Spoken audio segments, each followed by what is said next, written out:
సంఘాలు కలిసినాక జాక్ ఏర్పాటు చేశాం. జాక్లో మేమందరం సమిష్టి బాధ్యతతో ఈ ఉద్యమాన్ని ముందుకు తీసుకుపోవాలి. ఎందుకంటే ఈ ఉద్యమం ఒక 40 తోటి ఆగదు.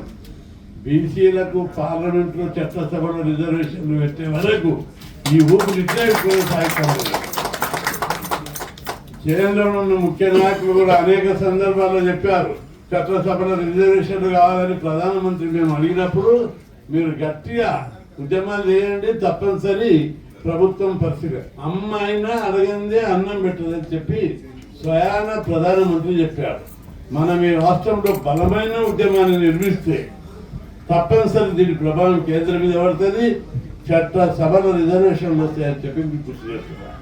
ఇక్కడ మనందరికీ ఒక మంచి సబ్జెక్ట్ దొరికింది. 42% రిజర్వేషన్లను ఏ బేస్ మీద కోర్టు స్టే ఇచ్చింది. ఇది ఎంత అన్యాయం, ఎంత దారుణమని ఊళ్ళలో ఉన్న వాళ్ళు అడుగుతున్నారు. మొదటి 2-3 రోజులు కోర్టుల కేసు నడిచినప్పుడు స్టే ఇవ్వము అని చెప్పి సాక్షాత్ హైకోర్టు చెప్పి లాస్ట్ డే మా నోటిఫికేషన్ పడడానికి అస్సలు ఇవ్వదు. ఆ నోటిఫికేషన్ పడకముందే స్టే ఇవ్వలేదు. నోటిఫికేషన్ పడ్డాక స్టే ఇవ్వద్దు, సుప్రీంకోర్టు తీర్పులు ఉన్నాయి.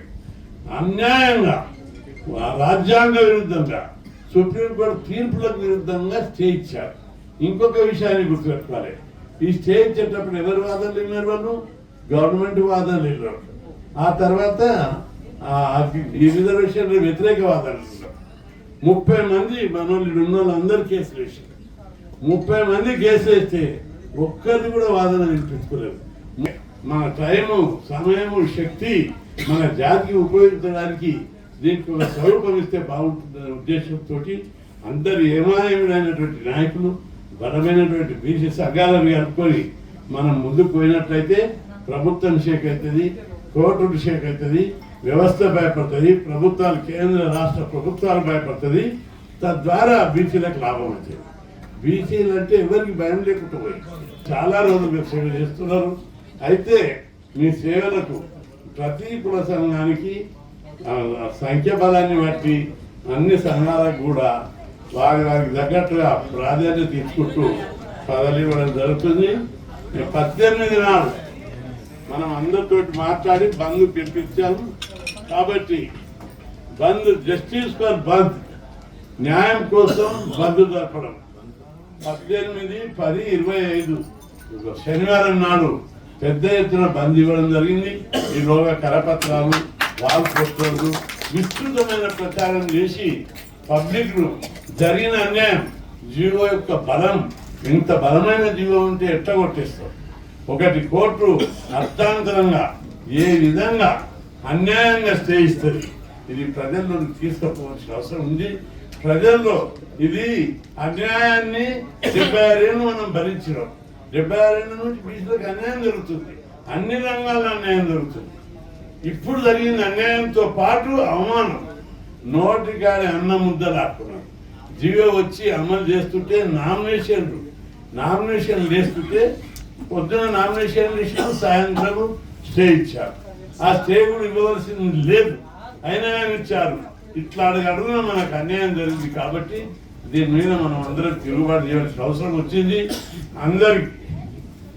అందరికి పెద్ద మనసుతోటి కుల సంఘాల పెద్దలు అందరూ మీరు ఫోన్లు చేసి, జిల్లాల అందరికి కమిటీలు ఉన్నాయి, బీసీ సంఘాలకు కూడా ఉన్నాయి, ఫోన్లు చేసి ఈ వారం రోజుల ప్రోగ్రాం కూడా మేము ఇస్తాం.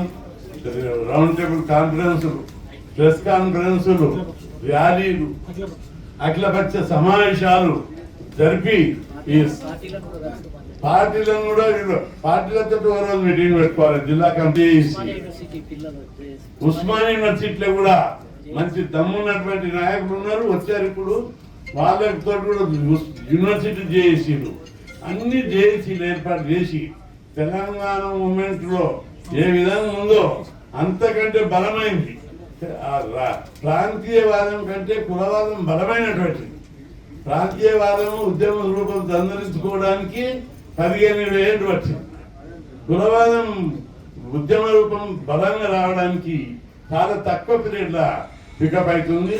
కాబట్టి దీన్ని మన బీసీ నాయకులు ఎక్కడికక్కడ జిల్లాలలో, నియోజకవర్గాల ప్రాంతంలో కుల సంఘాలు, బీసీ సంఘాలు అడ్వకేట్లు ప్రముఖులైన నాయకులతోటి ఎవరు పొటెన్షియల్ లీడర్షిప్ ఉంటే వాళ్ళ నాయకత్వంలో జాబ్స్లు ఏర్పాటు చేసి ఉద్యమాన్ని ముందుకు తీసుకుపోవాలి. ఈ ఉద్యమము పార్టీ టూకే పరిమితం కాదు, భవిష్యత్తులో చట్ట సభల్లో రిజర్వేషన్లు పెట్టే వరకు ఈ ఉద్యమాన్ని తీసుకుపోదాం. ఈ ఉద్యమం ద్వారా ఏ రాష్ట్రంలో బలమైన ఉద్యమాలు జరిగితే ఆ రాష్ట్రాల ప్రభావం ఇతర రాష్ట్రాల్లో పడుతుంది. ఇప్పుడు మన బంధువు నుంచి వచ్చిన న్యూస్ తోటి ఉత్తరప్రదేశ్కు ఫోన్లు చూస్తున్నాం. అక్కడ ఉన్న బీసీ సంఘాలు ఏంటి మీరు బంధించారు అని అడుగుతున్నారు. అంటే ఇట్లా ఏంటంటే బాగా చేయాలి. మీ బంధు ప్రభావంతో మేము ఉత్తరప్రదేశ్ ఇప్పుడు మీటింగ్ పెట్టుకుంటామని చెప్తున్నాం. ఇక్కడ ప్రభుత్వమైన రాష్ట్ర ప్రభుత్వమైన దిగి రావాల్సింది. కాబట్టి ఇక్కడ వచ్చిన పెద్ద నాయకులందరూ మీరు 7-8 రోజులు మీ టైమును ఈ ఉద్యమం పట్లనే కేంద్రీకరించి ఎట్లా ఎక్స్ప్లెయిన్ చేయాలి, ఇవి వచ్చినటువంటి బీసీ వాదం మీద ఎట్లా ఫైర్ చేయాలి, అందరితోటి ఫోన్లల్లా రోజు 1 గంట